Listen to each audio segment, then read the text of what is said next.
Dear church, let's talk about realistic expectations. Hello and welcome to the Dear Church podcast. I'm your host, Chris McCurley. I'm excited to have my friend Joe Wells on today, all the way from Tennessee. Joe, thank you so much for joining us, man. Chris, thanks for having me on your show, brother. I appreciate it. Absolutely. And the reason I wanted to have you on is, well, I've wanted to have you on for a while. A lot of times I'll have friends that I want to have on the program and I have no idea what I want to talk about. I just want to have them on. But you and I were at a speaking engagement recently in Atlanta, Georgia, and you gave a lesson, and all your lessons are good, but this one really struck me. And the name of the lesson was, "You're Not Jesus." And so that alone piqued my interest. But then when I heard the lesson, I thought, that's a podcast episode. So that's the reason we've got you on today. And this won't be the last time we have you on, but thank you, man, for joining us. Yeah, I appreciate it. Glad my title caught your attention. I'm a titles guy, so you really got me there. Tell us a little bit before we get started and jump into the topic. Just tell us about what you're doing there. And I love the podcast. We want to promote it. But tell us about your family and just anything else we need to know. Yeah, well, I'm married to Erin. Erin and I have been married for 21 years. I've been in ministry for 22 years. Most of that was spent in either preaching or youth and family ministry. But I've also, in that, have had the opportunity to learn the publishing side of ministry. And so 10 years ago, Erin and I founded a nonprofit publishing company named Kyo Publications. And we currently are doing that full time. We produce resources for the Lord's church. Our intent is to build up the family. We believe that the church will get stronger when the families get stronger. And so we've been calling dads up to lead their families, calling moms up, encouraging family Bible study, discipleship at home. Is where we kind of put our emphasis. And so we live in Spring Hill, Tennessee, just south of Nashville, and I travel the country as a speaker. And so I'm looking forward to being in Houston this weekend. I'll be in Florida next weekend, and then in between all that, teaching a class on youth work for South Africa this week. So we stay very busy. Sounds like it. And you're also doing some work for Freed Hardeman. Yes, I recruit for Freed Hardeman College of Biblical Studies. So my goal is to, get as many young men and young women to come to Freed Hardeman to study God's word as possible. And God has really blessed us in that work. And so I was grateful that Freed Hardeman allotted me that opportunity. I need to say this, one thing I didn't say earlier, and if I don't, my children won't appreciate it. We are parents. We have 4 children, one in college, he's 19. And then we have a 17-year-old senior, and then a 13-year-old and an 11-year-old. So on top of everything we do, I'm a family man. I'm trying to be a servant of God in whatever way that he can use me. And so not a whole lot of pretense. My name's Joe, so it's pretty simple. Well, and I can attest to the fact that the 2 younger boys like ice cream. You and I, with the boys, attended a Braves game, and I'm a big Cardinals fan, so that hurts to the core. But we attended the Braves game, and your boys were very pleasant to be around, great kids. I don't know the other 2, but I know the younger 2, and they were great, and we had a lot of ice cream, and that was good. Yeah, we enjoyed that. As a matter of fact, we went to a Nashville Sounds game recently against the Redbirds, the Memphis Redbirds, which I believe is your AAA affiliate. Absolutely. So, we cheered against you then. Apparently. Yeah, it's a whole Romans 14 issue that we won't get into, right? There you go. Well, it's a scruple. That's right. That's right. Well, Joe, tell us a little bit about, I know the answer to this question, but I want our audience to hear how you came up with the premise behind the title of You're Not Jesus. I know that, a powerful influence in your life was your father. And from what I understand, you kind of borrowed that from him, right? I did. When I started in ministry, I didn't have any formal training. I grew up the son of a gospel preacher, so I got to watch it on that side of things. But my degree is in science, my undergrad degree. And so I started working in youth work just because I had a heart for kids, and I still do. I firmly believe that, we shape a lot of the values and the morals when we reach young people in their teen years or before. That'll last them into adulthood as their worldview serves as a filter through which everything will be judged and viewed. And so my desire to reach kids it really, like many of us ministers, it really brought me to personal investments. I was invested. I hurt when they hurt.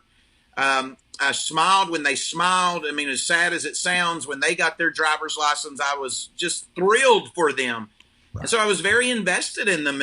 But I ran into a situation where I was struggling with, at times, being effective for them or helping them make changes. I didn't view necessarily youth work the way I do now, which is definitely more incorporating of the family now. Then it was kind of a young, immature approach where if it was going to be, then I had to do something. I had to have a better lesson. I had to, really care more or be there more. And my dad, as I was seeking his counsel, he really did come to me and he sat me down and he spoke words of wisdom to me. I'm not sure I was ready to hear them at that time. Right. But now, he's been dead 3 years. Okay. He graduated to his reward. And sometimes those messages really come back to hit you later in life. But in that moment, he looked at me and very firmly but lovingly said, "Joe, you're not Jesus. You didn't die for them. You didn't go to the cross for them. You weren't resurrected for them, and you can't save them." Yeah. And in that, what he was trying to do was he was trying to get rid of what I have now learned later in life is a Messiah complex that I didn't even know I was struggling with. That happen, I had to do something great. Yeah. And in that moment, he gave me permission, is what he did, to accept who I was and be okay when I'm not, but also put the weight back on God, back on Jesus. I'm never going to supplant the work of Jesus, so therefore I ought not to assume that if it's going to be that I have to be their Savior. And so what he said is, "You're not Jesus." And that really spoke volumes into me and has really shaped my ministry moving forward.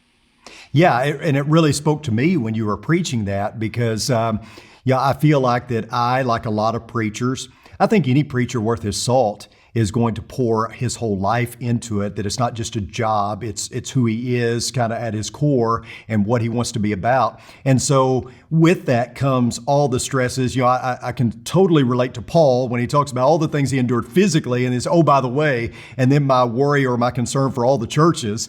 I can relate to that, and I think any preacher can. And so I like the way you put that. It gave you permission, and I think we need that. I think we need to sometimes take a step back and say, okay, look, you're not Jesus. You're not even Paul. I know you'd like to be. I know you'd like to accomplish great things for the work of the church, but at some point, you have to come around to the fact that there's only so much you can do, right? And so that's why we're talking about realistic expectations. I think too many preachers burn out early because they are trying to be Jesus, as you said. So talk a little bit about that. What are some realistic expectations we should have as a preacher when it comes to the work?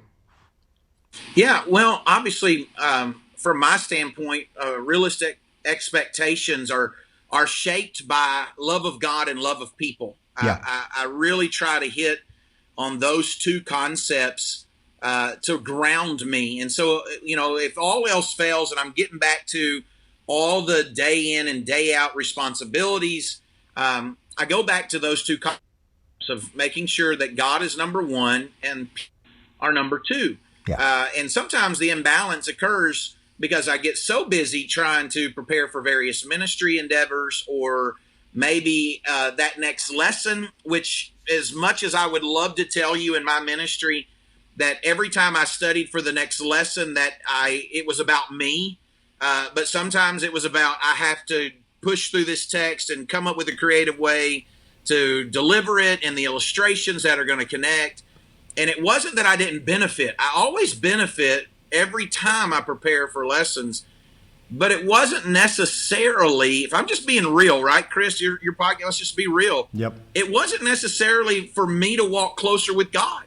Yeah. Sometimes it was because I had to get it done because Sunday was coming. Absolutely.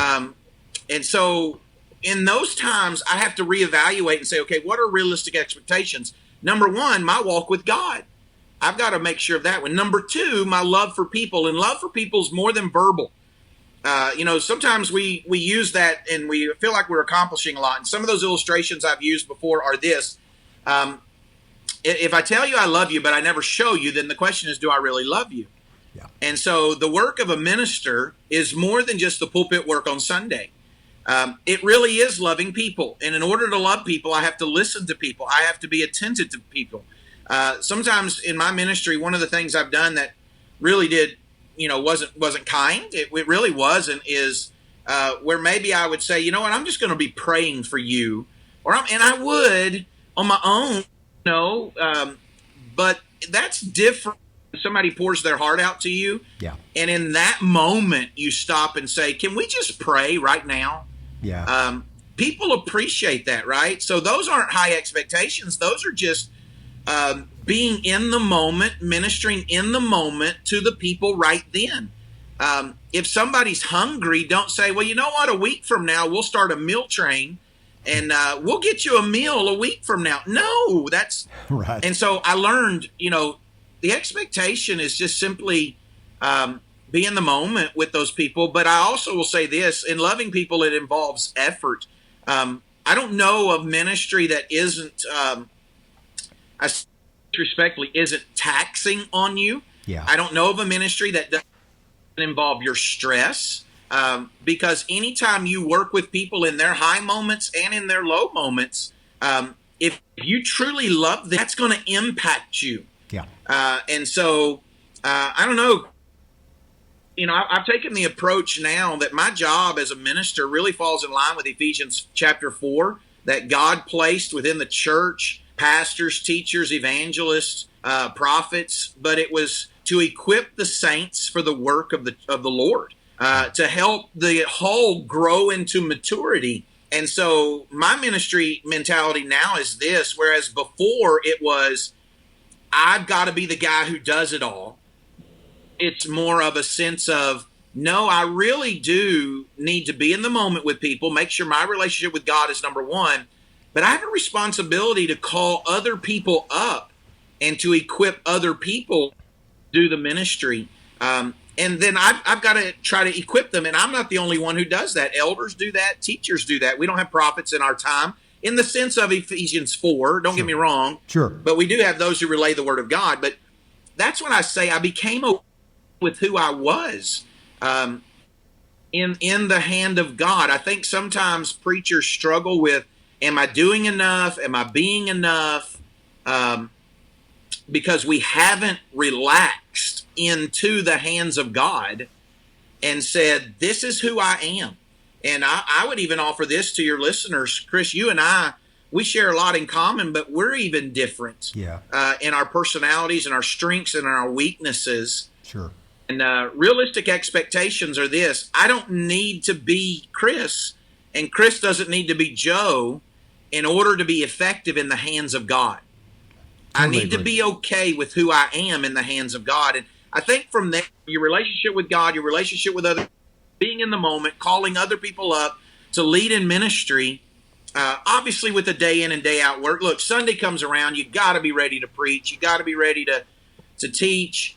But make sure you don't leave your own relationship with God behind in that process. So I've said a whole lot there. I don't know what you want to unpack. Yeah, well, all of it, because it's great. I hear balance. I hear finding your voice. I know when I first started out in preaching, I had to get ready for Sunday. And when people would interrupt that, it would bother me.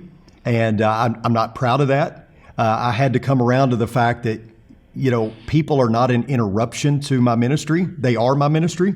And I think Jesus teaches that very well. But also you said something there that was really good.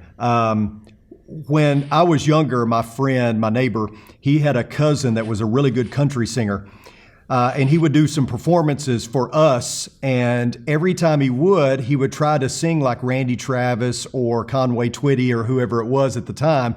And I was always like, you have a good enough voice. Why are you trying to act like them? And I think that's what I tried to do early on in preaching. I tried to be like some of these guys that I'd heard and mentored me. And then just one point hit me. I just need to be me. Quit trying to be somebody else. And that's a very freeing experience when you realize, I've got my own voice. I just need to be me and let that be enough. And I hear that, you saying that as well. The balance part is tough because, I want to talk a little bit about that anyway, is that saying no to some things, even important things, so that you can say yes to the most important things. That's been a real struggle for me, and I know it is for a lot of preachers, because you do have to preach Sunday, and you do want to hit a home run on Sunday. You want to be the best that you can be, but you could spend all your time, spinning the plates during the week, and it makes that really tough. And so I know for me, I've learned to utilize my elders. I've learned to utilize the rest of the staff. That, I can't meet with everybody. I can't do everything. And so making sure that I say no to some things so that I can say yes to the most important things. What do you think about that? No, I agree. As a matter of fact, in raising children, that's something that I have utilized with my kiddos in the sense of spending money. And I equate what you're saying with our time it's not just valuable, but it's a purchasing concept, right? So I can only spend $1 one time. If I say yes to this purchase, I am by default saying no to other purchases. True. Every time you say yes, you say no to something, and that's very telling in the life of a minister when it comes to his own family and child rearing. I've really had to deal with that balance over the years, in the sense of every time I say yes to something in ministry, if I'm not careful, I'm saying no potentially even to my own children and time with my own children. So you talk about balance, right? Yeah. Trying to make sure that exists, but you do have to say no to some things. The reality is you could tack off completely. Us at the end of the day, as we leave work undone on our desk, that there's always this burden that exists. And I would simply offer this to you. I don't know in ministry, the mentality and the approach to ministry. Sometimes people look at that and they say, well, I got a day's work done in a day. In ministry, you don't have a day's work. I mean, you have a ministry. It's not necessarily a chunk as it is a line. Mm-hmm. And today you may have gone into the office to set out to do your sermon, at least a basic skeleton sermon outline for Sunday. Maybe it's Monday or Tuesday, but then that man comes in who just got news from the doctor that he's got cancer. Yeah. And you're not going to tell that guy, I'm sorry, you need to sit outside because today is my sermon outline development day. Right. Now, but here's the deal. Your sermon outline has to be done. Right. And if it's not done, then people on Sunday are going to have problems. Because many people do judge ministers and view ministers as you're the guy who gets up front on Sundays and you deliver your message. That's sometimes their compartmentalized view of ministry. Yes. And it's not until they run into hard times, they're in the hospital, their child is dying, their loved one is in the nursing home, that they start to see, oh, wait a second, that guy's more than that. But I do believe that if you're not careful, you'll assume every responsibility. So I have really embraced, and I appreciate you saying this, I've embraced, and I've even counseled younger ministers, let the elders be the elders. Yes. You are not the elder. Now, of course, some of your listeners may say, well, I'm the preacher and the elder. And if that's the case, then just forget what I just said. But I would say this, as an elder and the minister, you need to rely on the other elders to do some shepherding as well within that.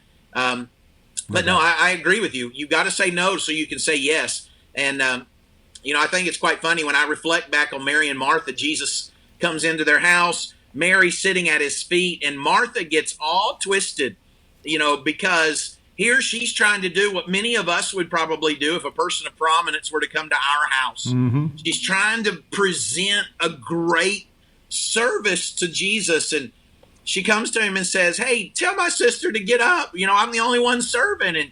And I think it's what Jesus said, Martha, Martha, you are bothered about so many things. Worried and bothered accompany distraction. Mm-hmm. And in ministry, when we are distracted with what we would call the good things, and that we don't sit at the feet of Jesus and do what's best, then worry and bother join us.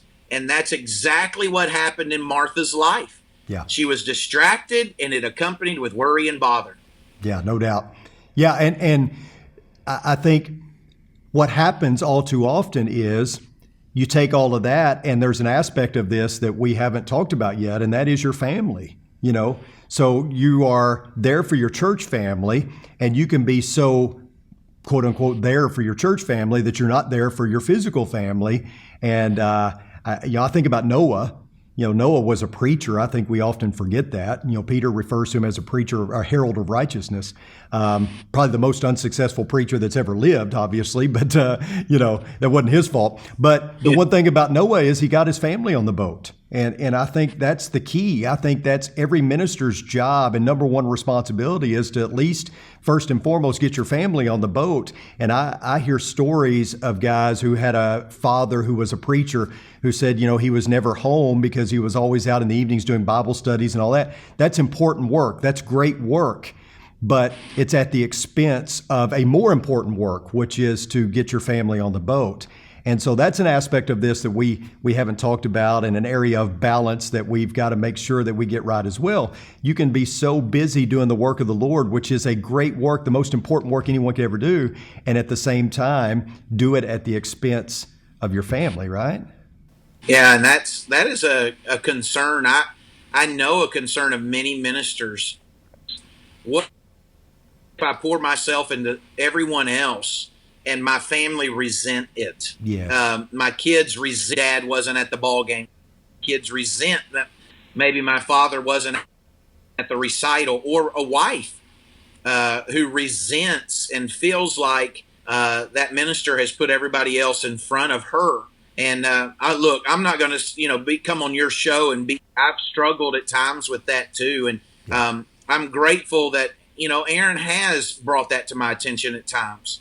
And I think that obviously the communication between husband and wife in a ministry situation is huge, because at times we're obviously in what we're in this field because we're passionate about people. We're passionate about helping.